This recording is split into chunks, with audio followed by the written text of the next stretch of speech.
Bismillahirrahmanirrahim. Assalamualaikum warahmatullahi wabarakatuh. Salam sejahtera untuk kita semua. Terima kasih. Perkenalkan, nama saya Hafid. Ini adalah kuliah pertama kali kita untuk online di masa setelah UTS. Dan untuk komunikasi bisnis internasional ini kita akan memulai dengan bab yang baru. Diambil dari satu bukunya dari Dr. Randes Djoko Purwanto MBA yang judulnya adalah Komunikasi Bisnis Internasional, penerbitnya Erlangga. Bab yang akan kita bahas dalam pertemuan ini, yaitu pertemuan 9 dan pertemuan 10 adalah komunikasi di dalam organisasi.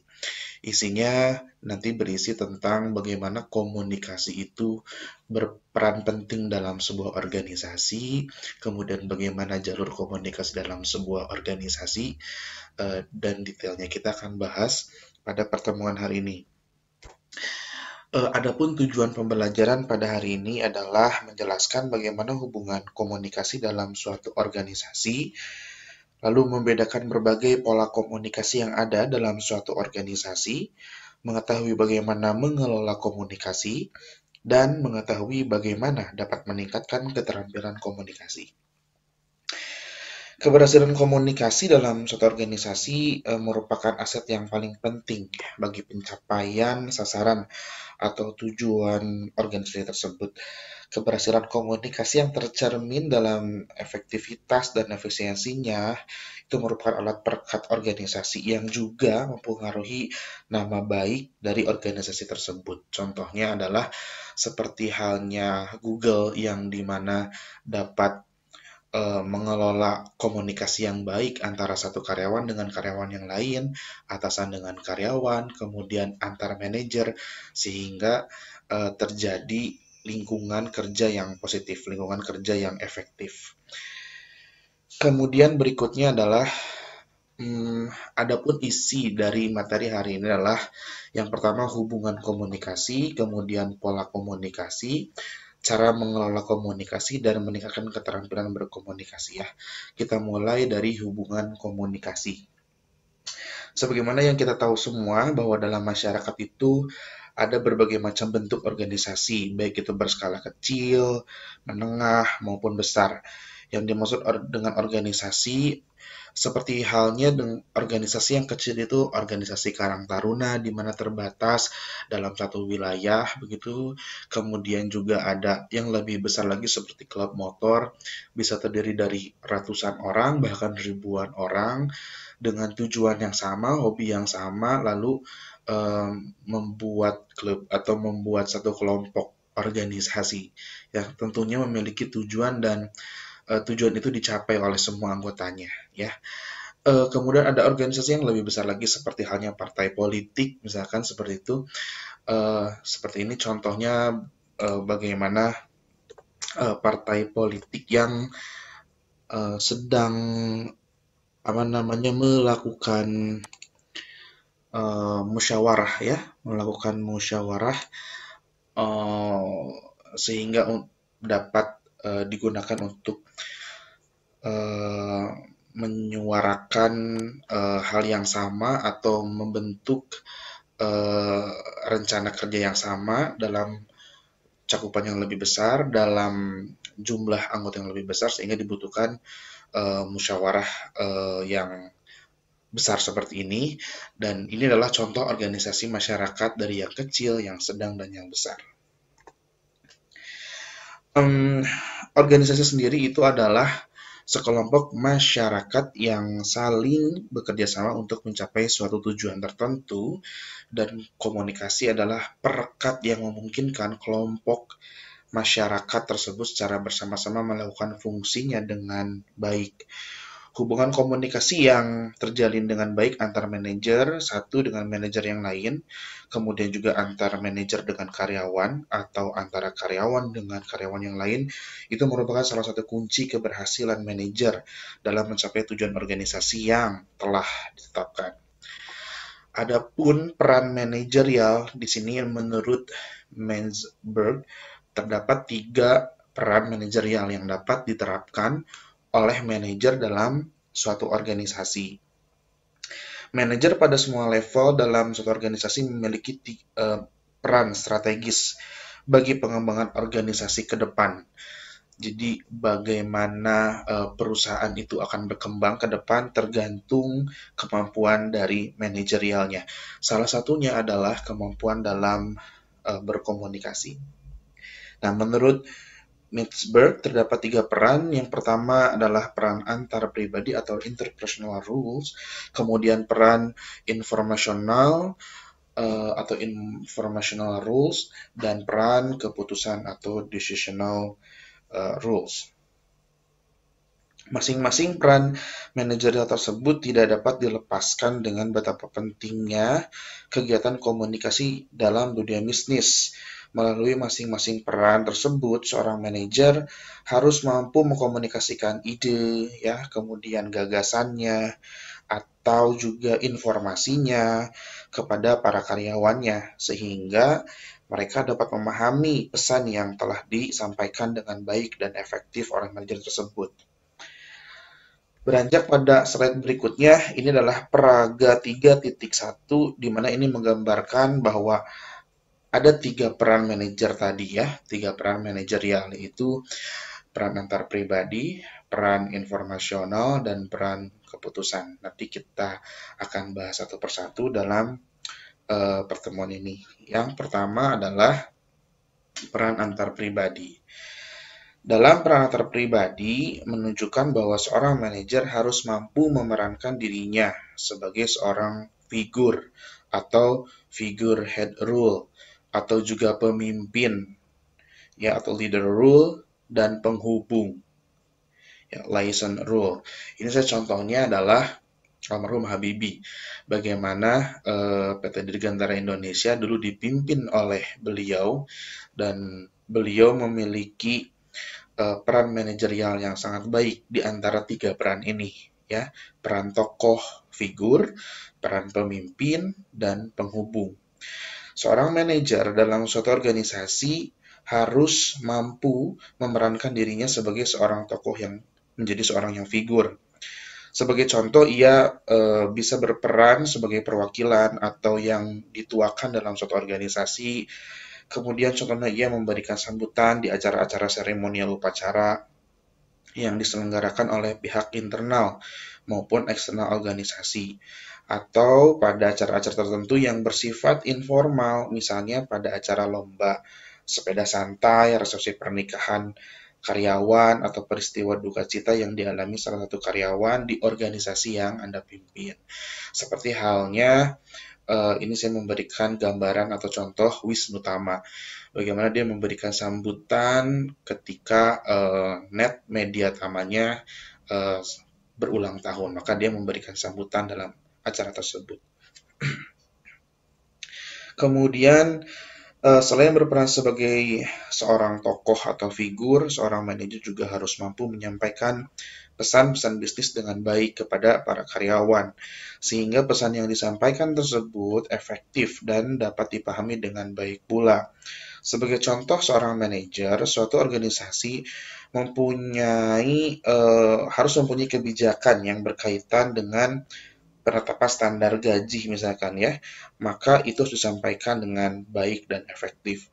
Pesan tersebut juga dapat disampaikan baik secara lisan atau tertulis dan menggunakan media lainnya. Poin penting dari kebijakan baru tersebut dapat disampaikan secara lisan dan penjelasan yang lebih rinci bisa disampaikan dalam bentuk tertulis seperti halnya surat.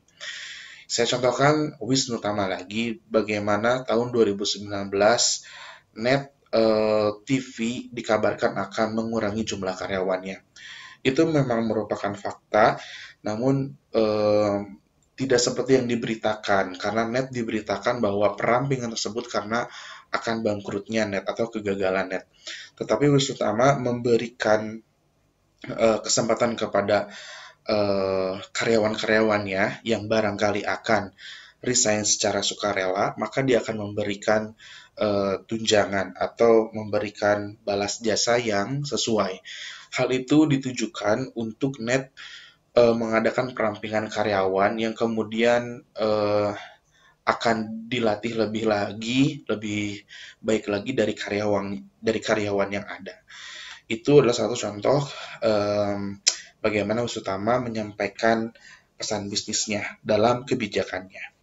Kemudian peran manajer yang ketiga itu adalah kemampuan dalam memimpin suatu organisasi bisnis maupun non-bisnis. Seorang manajer harus mampu memotivasi. Juga selain memotivasi, manajer juga harus bisa melakukan kontrol, ya, melakukan kontrol terhadap karyawannya, terhadap operasional kinerja perusahaan.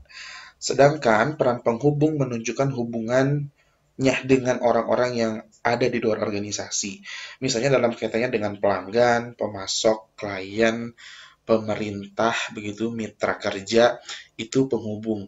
Nah, untuk melakukan kontrol seperti halnya Wisnu Tama lagi, dia selalu mengontrol bagaimana acara dalam satu net TV dikelola atau dibuat, diproduksi, sehingga dapat menghasilkan kualitas acara yang bagus. Begitu. Selanjutnya adalah peran informasional. Peran informasional mencakup peran pemantauan atau monitor role, peran penyebar informasi atau disseminator role, dan peran juru bicara atau spokesperson role. Peran pemantauan atau monitoring adalah peran yang harus dilakukan oleh seorang manajer untuk mengawasi bawahannya.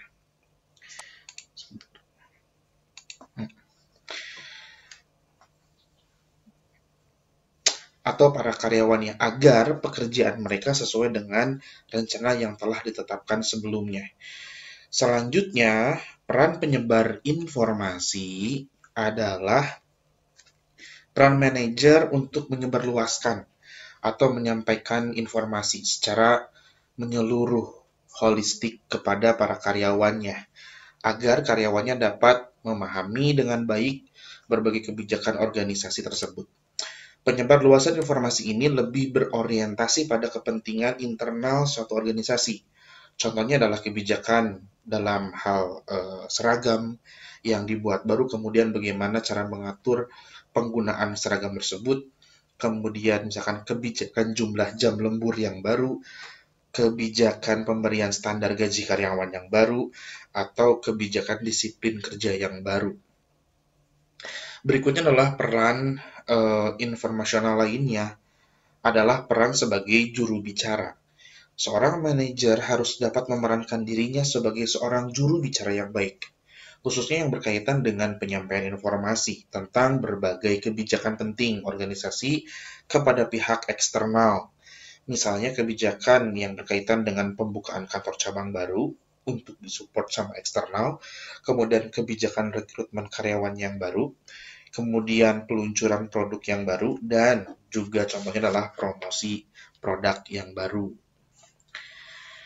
Berikutnya adalah peran keputusan.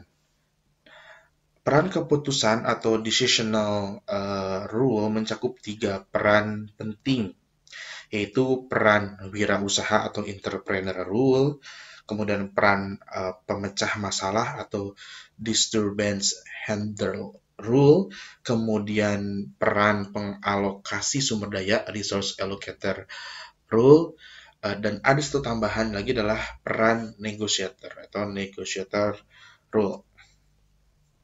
Seorang manajer harus dapat memerankan dirinya sebagai seorang wirausaha yang jujur, dinamis, kreatif, inovatif, responsif, gitu, bertanggung jawab, berani mengambil resiko, dan berwawasan luas. Peran berikutnya adalah peran pemecahan masalah, di mana seorang manajer dalam hal ini harus mampu memerankan dirinya sebagai salah seorang yang memiliki kemampuan dalam mengatasi berbagai permasalahan yang dihadapi oleh organisasi. Misalnya masalah terlambatnya pendistribusian barang, masalah pelayanan pelanggan yang kurang baik, kemudian ada kualitas barang yang masih rendah sehingga ada keluhan dari pelanggan gitu. Kemudian masalah penyediaan bahan baku yang kurang lancar, supply chain manajemennya. Lalu kemudian peran keputusan yang lain adalah peran pengalokasian sumber daya. Seorang manajer juga dalam hal ini harus mampu memerankan dirinya sebagai orang yang dapat mengoptimalkan sumber daya yang dimiliki perusahaan dengan baik. Misalnya pengelolaan sumber daya keuangan, sumber daya manusia, sumber daya informasi, dan sumber daya alam yang dimilikinya. Sehingga dengan kemampuan yang pengalokasian dengan yang baik dapat menjadikan lebih efektif dan lebih efisien dalam pencapaian tujuan perusahaan dengan sumber daya yang ada. Peran yang terakhir adalah peran negosiator. Seorang manajer juga harus mampu memerankan dirinya sebagai seorang yang bernegosiasi dengan baik, alias menjadi negosiator yang handal. Kemampuan ini sangat diperlukan oleh seorang manajer ketika berhubungan dengan pihak eksternal organisasi, terutama dalam hal penentuan kerjasama proyek dengan pihak lain, atau ketika suatu organisasi itu dihadapkan dengan pertentangan kepentingan internal organisasi, sehingga adanya muncul ketidaksamaan antara keinginan supplier dengan organisasi, sehingga harus dinegosiasikan. Contohnya yang lain juga adalah munculnya tuntutan atau unjuk rasa dari para karyawan misalkan tentang perbaikan kesejahteraan. Hal itu juga harus atau mampu dinegosiasikan antara pihak perwakilan dari karyawan dengan kita sebagai manajer.